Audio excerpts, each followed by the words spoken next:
পহেলা জুলাই থেকে দ্বীপদেশ শ্রীলঙ্কায় অনুষ্ঠিত হচ্ছে লঙ্কান প্রিমিয়ার লিগ এলপিএল।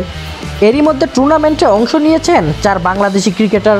এরই মধ্যে পেসার মোস্তাফিজুর রহমান ও ব্যাটার তাওহিদ হৃদয় অংশ নিয়েছেন ডাম্বুলা থান্ডার্সের হয়ে। স্পিড স্টার তাসকিন আহমেদ অংশ নিয়েছেন কলম্বো স্ট্রাইকার্সের হয়ে। আরেক পেসার ক্যান্ডি ফ্যালকনসের হয়ে খেলছেন শরীফুল ইসলাম।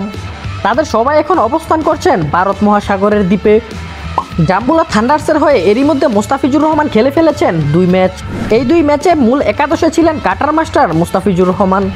এই 2 ম্যাচে 7 ওভার বল করে 24 এভারেজে পিচ তুলে নিয়েছেন 3 উইকেট। মোস্তাফিজের টিম সতীর্থ তাওহিদ হৃদয় খেলেছেন সমান 2 ম্যাচ। প্রথম ম্যাচে 2 বলে 1 রান করে দাসুন সানাকার বলে এলবিডব্লিউ হয়ে ফিরে গেলেও দ্বিতীয় ম্যাচে তার দল ভালো করায় ব্যাটিংয়ের সুযোগ পাননি হৃদয়। কলম্বো স্ট্রাইকার্স 2 ম্যাচ খেললেও কোনো ম্যাচে মূল একাদশে রাখেনি তাসকিন আহমেদকে। ক্যান্ডি ফ্যালকনসের হয়ে খেলতে বুধবার দুপুর 2টায় ঢাকার শাহজালাল আন্তর্জাতিক বিমানবন্দর ত্যাগ করেন শরীফুল ইসলাম।